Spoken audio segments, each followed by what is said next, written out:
most especially when it comes to entrepreneurship, and how they are investing more into building the human resource capacity of young people across the country. Coming from the aspect of law scale, and we appreciate that so much, and we want to wholeheartedly say thank you, extend our greatest appreciation to the minister. We appreciate everything the government keep doing. Thank you so much. All right, so ladies and gentlemen, I want to use this opportunity. We're diving right now. We're going to recognize our partners who have been supportive to the process. Our support partners, we have the Capital Records, which is our media team. We have the Coating Incorporated. They have been here for us. And we have a lot of partners that the Lobelia Tour, they have been there. I want to say thank you so much for every necessary support to the process. With no time to waste, I want to use this dispatch to welcome to the stage Madam Christine Todd, the CEO of EMERGEHER. Give her a hand of applause. And she's also on the Offer-Centric PA bus for the United States. I want to say you are wholeheartedly welcome to Rwanda bus. Thank you so much for your opportunity. Thank you, everyone. Let's give a round of applause to Otis. He is the strong man behind this program today. Without him, we would not be here, so we really appreciate you, Otis. Let's do a little warm-up. So let's find out how long each and every one of you had to travel to come here, right? Just with a show of hand. So, okay, what about 3 hours? Oh, wow, okay, amazing. What about 6 hours? Anybody? I know one of our speakers is not 6 hours from Cameroon. Yes. What about 10 hours? Did it take you 10 hours to come here today? Nobody? Okay. What about 14 hours? Right here. But I am not the last on that list. If it took you 36 hours, so a whole day to come here, put your hand up. In fact, stand up. You need to see that person. Stand up. That's a speaker all the way from Delaware in USA. It took him 36 hours. Missed the flight, but he made it here. That just shows if our second portion of this first session, which was about how to start a business.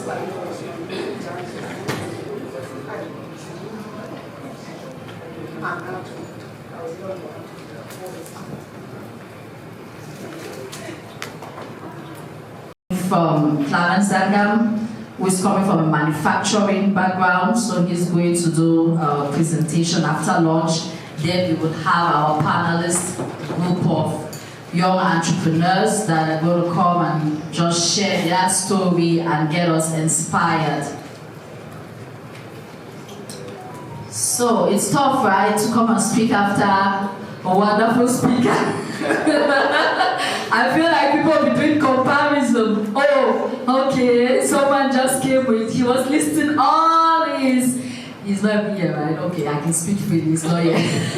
So he was listing all his businesses, and I'm sitting there like, oh my God, why do I have to speak after him? But anyway, we're going to pull this thing through. So you're all here for the EMERGEHER International Business and Leadership Conference. And I know from the first part when Molan was asking questions and about who had Googled any of the speakers up, and I know only 2 people did. And I know if I ask a question, who has Googled what EMERGEHER is all about, I bet you nobody's going to answer that question, right? That's the first thing. You have to do research.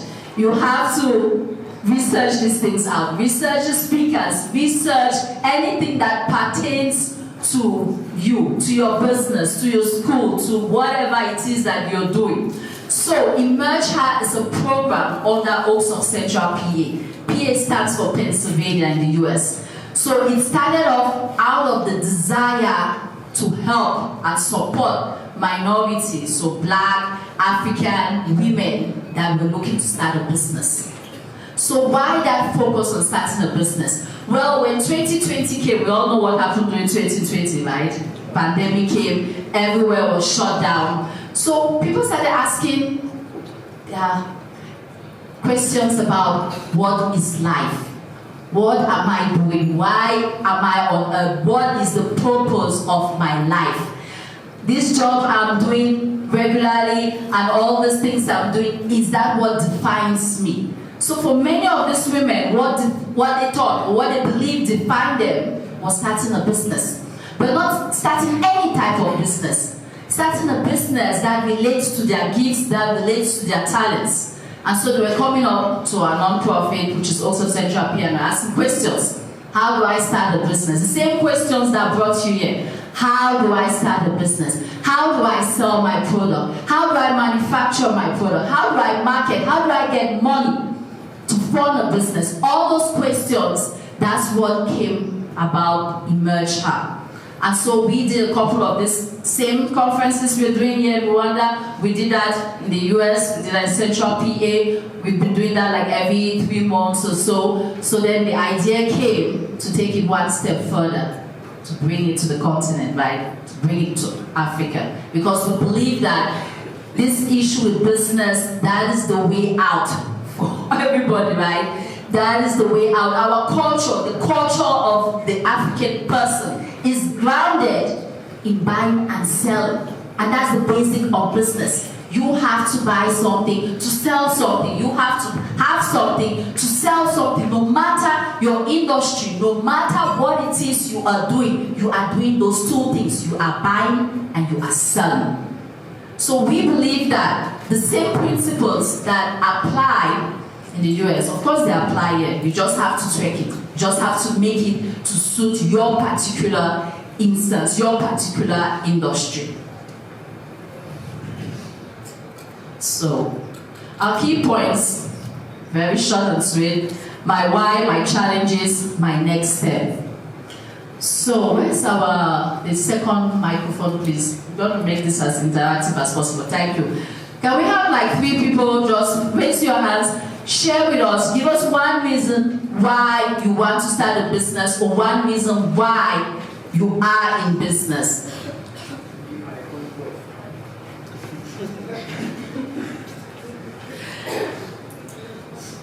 Yes, to be my own boss. To be your own boss, okay. Next person. To generate income. To generate income.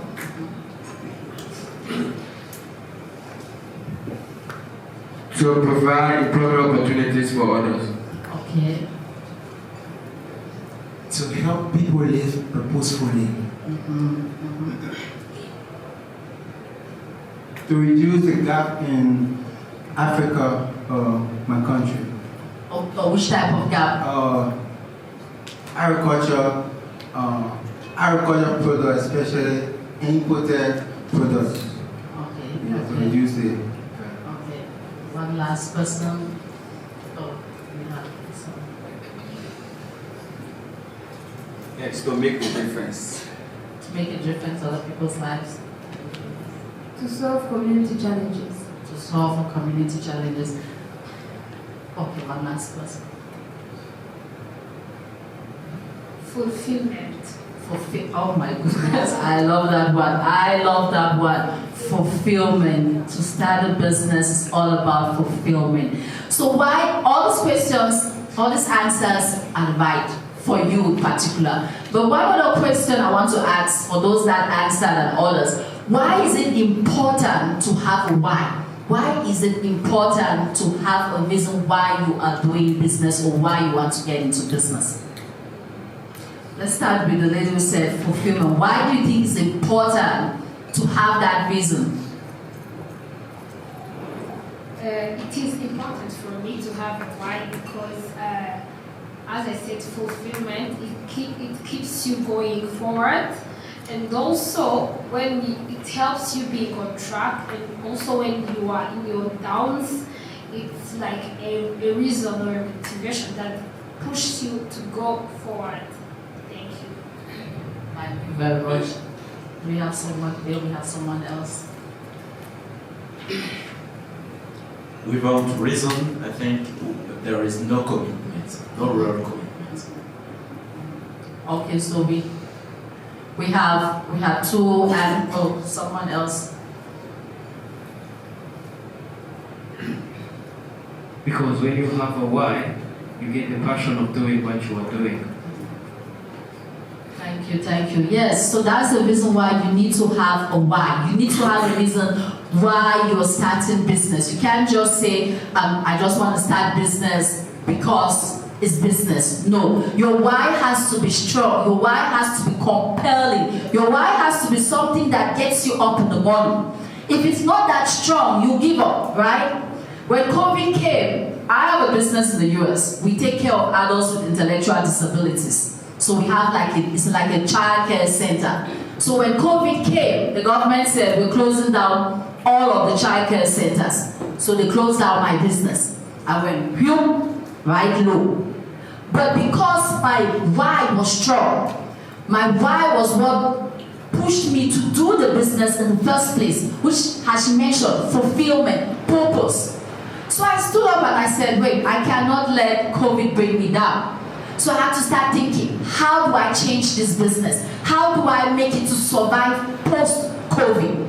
And that's how we picked up. And now, 3 years after COVID, we're doing great. Because the why was strong. You must have a why and you must write it down. So that each time when challenges come your way, you can remember and say, wait, hold on, why am I doing this in the first place? Like for example, coming here, I had to write down my why. When I was in the plane, the second one, I was exhausted. And I was like, why am I going to Kigali? I'm like, why am I going to Kigali again? But then I thought about fulfillment. I thought about my purpose. I thought about the desire to impact lives, the desire to share knowledge, the desire to bring people together so that we can each learn from each other. And I said, okay, that's my why. So I'm going to do it. So have a why that is strong and compelling. Okay. The next thing, my challenges. Can someone share, or a group of people, can you share some of the challenges that you are faced or you are facing as a business? Any challenges?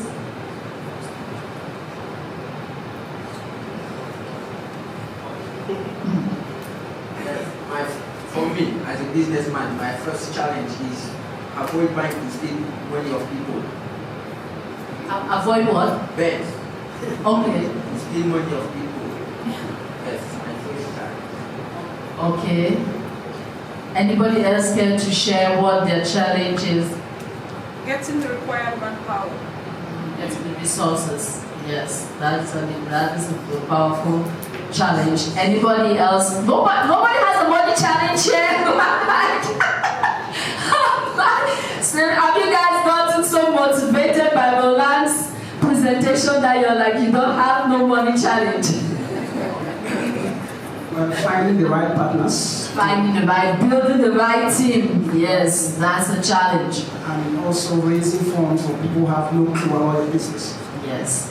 And they got the money, but they don't want to invest. Exactly. Yes. So that's a huge challenge for me. Thank you. Okay.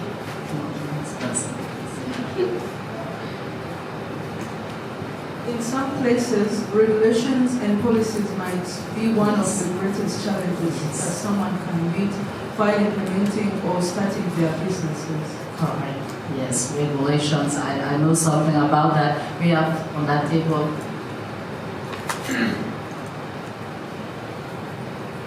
One of the challenges would be the mindset of others.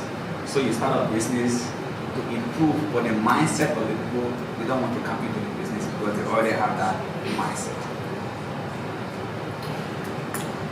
Having the skills, capacity.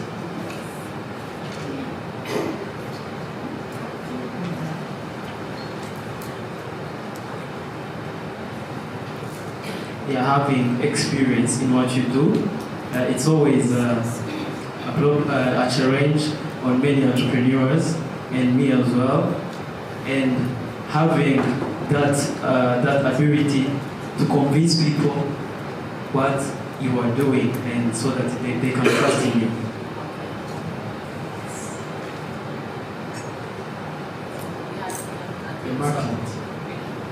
Market.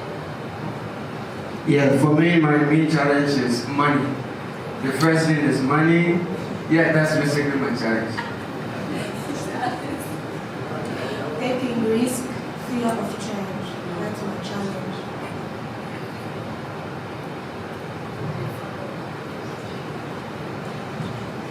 would say fear of failure. Okay, so we've had quite a few of those challenges. Thank you for sharing.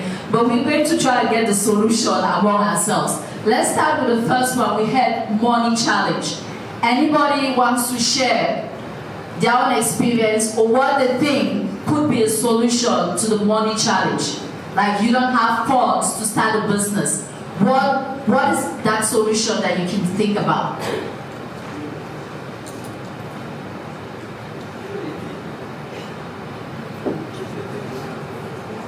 Build a team. Build a team. Perfect answer. Build a team. Yes. Starting small with the available resources.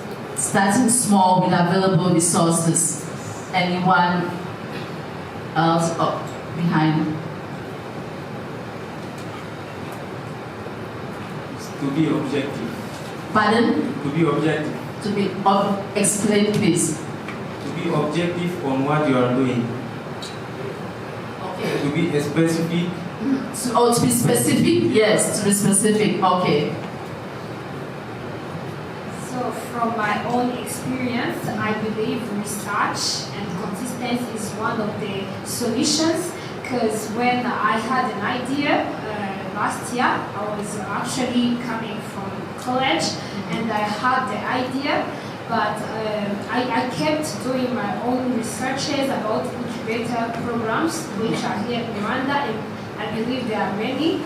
And I always applied, but I was rejected most of the times.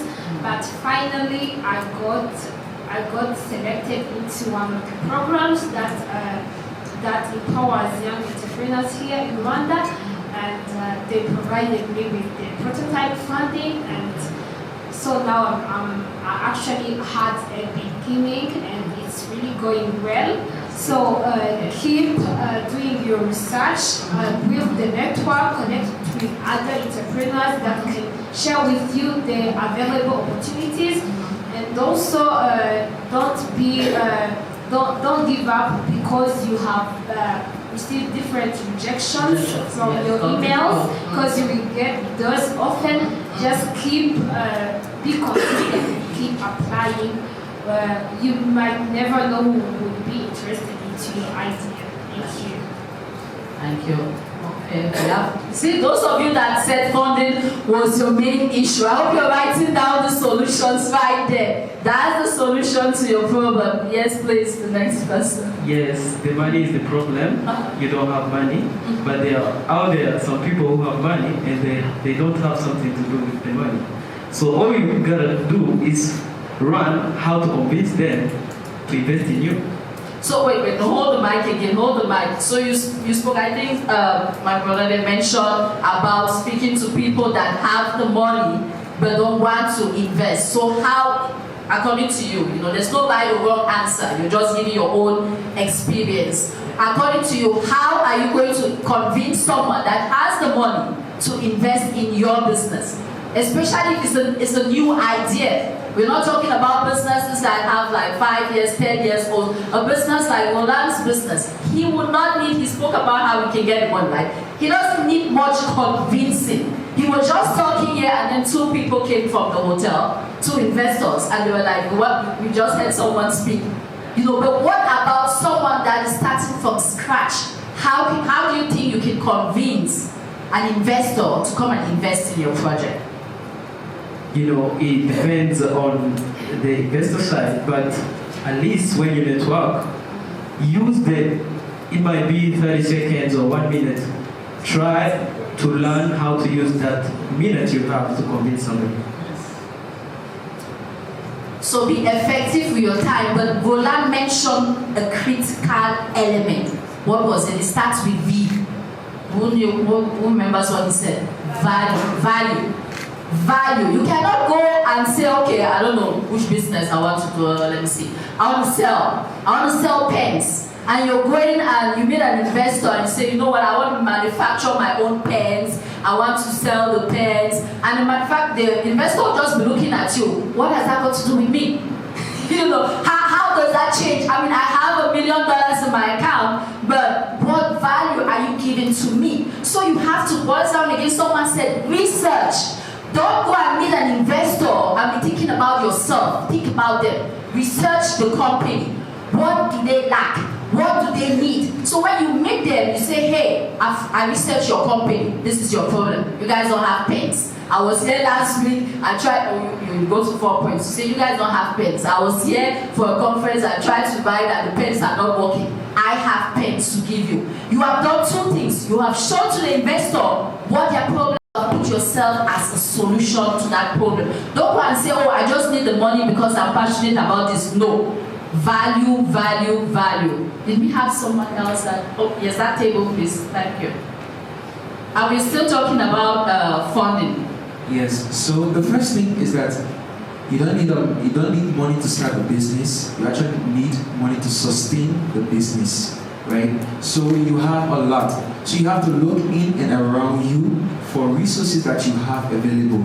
Like you have to build skills, right? Like she said, you have to have the business skills, the entrepreneurial skills. You have to have conceptual skills. You have to also build skills like the people skills, right? You have to gather team, and also you have to have the technical skills for a particular endeavor that you want to venture in. So you have to use what you have to get what you want. Okay, still hold the mic. We are it's a session, right? So you spoke about skills, and I know my sister they spoke about not having accessibility to skill resources. So how can someone build those skills? All those skills that you named. How can someone, in your opinion, again, there's no right or wrong answer. Just say. Thank you. So I think somebody mentioned research. So that's a very good way to build your skills. Another way would be looking up to mentors, yes. People that have gone through the process, people that have the experience. Link with them and try to absorb a lot from them. Yeah, so that's my own word. Capacity building, for example, this EMERGEHER conference. Yes. It's part of capacity building. It's part of, yeah. We don't need to go far. Just this conference is a capacity building program for us all, and we are being taught in these conferences on how to build, how to manage finances, how to be, because something investors also look in investing in young startup is your capacity to manage money. Your capacity to manage finances. Can you be able to track a financial statement? Can you be able to manage the budget? Because most investors, they don't want to. That's my specialty, investment, as an expert. Most investors, the money is there, but they don't have the people to invest in. How responsible and financially disciplined are you to be able? Like we're just discussing here with Roland and Clarence. Young people today, they want to do startups, they want to be entrepreneurs. But by the time you invest in them, 6 months later, they collapse. Because they want to buy flashy cars, they want to get good phones, they want to have good suits.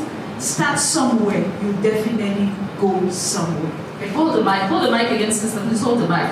So you spoke about capacity building. You have to break it down here. You have to break it down because what if somebody just here, which there are many, that has a business idea, so they don't have no experience, they're just trying to start it up. How can they go to a financial institution and prove that they have that capacity building that you just spoke about? First thing, do consultations. For me, is it free? How can they get There are platforms. Okay. There are platforms. Even under the ministries of youth and civic education of every country. Ignorance is a problem with our generation.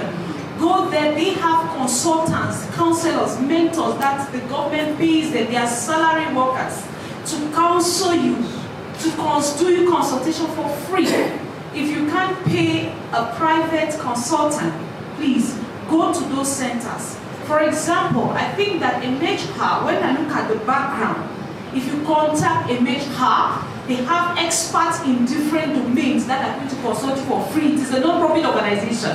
And that is actually the roles of non-profit organization. When they say non-profit organization, it means that you're not paid. They are not out to make money. It's free. So please don't go without getting the contacts of the speakers here today. It is the responsibility to to train, to coach you and guide you. So that is one of the ways to break down consultation. Secondly, research. We have mentioned research. Research, if you don't research, you won't even know that EMERGEHER can give you consultation for free. You will not even know that the Ministry of Mind or Secondary Education or Basic Civil, they can actually give you consultation for free. Our brother there came and gave a presentation on behalf of their ministry. He can bear me witness that it's one of their responsibilities to do. How many youths do you people receive? They don't come because of lack of information. So that is capacity building for us. Thank you. Thank you. So please get his number. You have to get his contact. Get hold of him. Don't leave him leave today without you getting his information. And the resources are free, right? Like she mentioned, free. Okay. I think all of us we use internet. Internet is the best teacher for all of us. You can go there according to your sector or your career. You read or you educate yourself and be proactive. If you have friends who have skills for according to your sector, if you have friends who have skills to your sector, approach them, then they will teach you. And again, have at least a sample of your product or of your business product, and expose them, market it, even if it cannot be perfect, but if you market it, you receive the feedback and then you improve. Thank you. So before we proceed to that table, does anyone know about crowdfunding? Like, what's the most popular one? GoFundMe. Yes. Africans use GoFundMe the wrong way. You know, when somebody is sick, you can put GoFundMe. When there's an issue, no, you can use GoFundMe for your business. You can set up a good pitch there. You do a video. You don't have to be perfect. You take your phone. You do a video about your products, about your service, whatever it is, the idea you're trying to do. Set it up. Put it on GoFundMe. You'll be amazed. Just imagine somebody had a GoFundMe right now and put it out there and said, okay, we're just going to get $1. How many of us are in here? Is that not already something? That's something. Then one person shares with another person shares with another person. You're not asking for $10, $20. You just say no, just $1. Before you know it, bam. I mean, if you do that and you send it to us, like she mentioned, we're not profit, we're not charging. That's why this thing is free. You send it to us, we can now move it forward. We can share it forward. And then someone can look at it and say, oh, I like this idea. Maybe they are asking for, I don't know, $100,000. I don't have $100,000 to give, but I have $10. I can give that $10 and I can share the link to somebody else. So please, get on GoFundMe, build a nice pitch, 30 seconds. It doesn't have to be 10. There's nobody that watches a video for 10 minutes. Seriously. In Africa, they do. But in America, they don't. By 30 minutes, the person is already tired. So do a short video, explain your product, explain your services, say how it's going to add value to the person, and then send it around. We have a WhatsApp group, right? We have a WhatsApp group. If you're not there, contact Otis. He's going to set you up. If you do the GoFundMe thing, you put it there strictly for your business. And then we'll move it forward so that you can get some of the financing. Not everything, but some of it that you need to solve the challenge with the funds. You have that table, please. Oh, okay. Madam, perhaps maybe I'm the one understanding in different perspective. We are trying to build from the scratch. It means we are starting from zero. So I'm still hearing people saying you need to have at least little resources. It can help you to start small. So for a person who is starting from completely zero, how do you go ahead? Okay, if you're starting from zero, I think they have shared the answers left, right, center, right? Everybody has started, most people anyway, they start from zero. Somebody shared about using what you have to get what you have. Building partnership, very important. You're sitting with people on your table. You can meet them. You can talk to them and say, okay, this is my business idea. I want to sell pens. What is your business idea? Find out about their business idea and try to see if there are similarities. If there's a way people can work together so that you can share whatever you have to be able to be able to do that business. Secondly, get mentors. Mentors that's specific to your field. A mentor can let you know exactly what you need to do or how you can start. Roland, for example, agriculture. Clarence is going to talk about manufacturing. Those are people that have specific experience that you can go to them and say, see, this is my business idea. I have $0. How can I start? Somebody mentioned to start small. We saw from what Roland showed, right? Was the last picture the beginning? It was not the beginning. He showed the very first picture was just, I don't know, carabos, that's how we call it, carabos. It was just a little structure that if the wind had blown, it would have fallen. But he started from there. So you have to start small, but then you have to get the resources, the information you need. And like someone mentioned, that's why this platform is here. Okay. We just take a few more.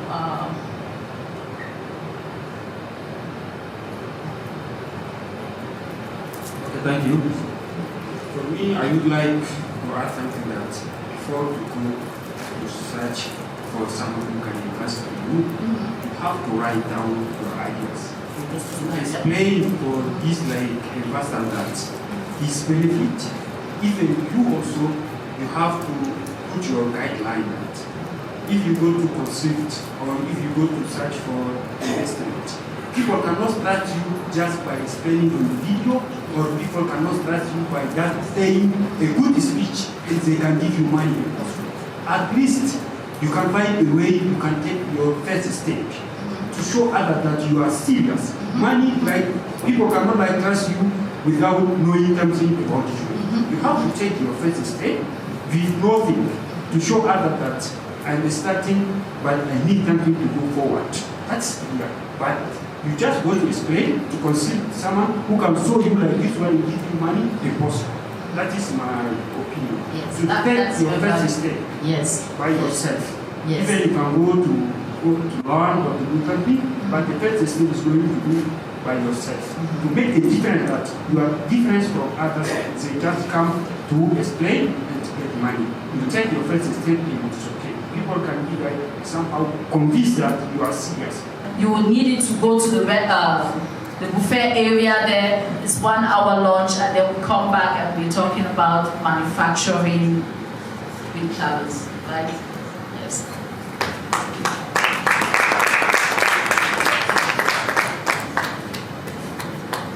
So was that takeaway? I know she said a lot. People have a lot of conversation. But I personally think that you got a lot, and there's just one thing. You got to tell me what you learned. But before I move forward, you have to set your stage and get ready for most of the challenges that comes your way. And I'll say this in less than 30 seconds. I think there's a certain percentage of people who understand the kind of background we draw from.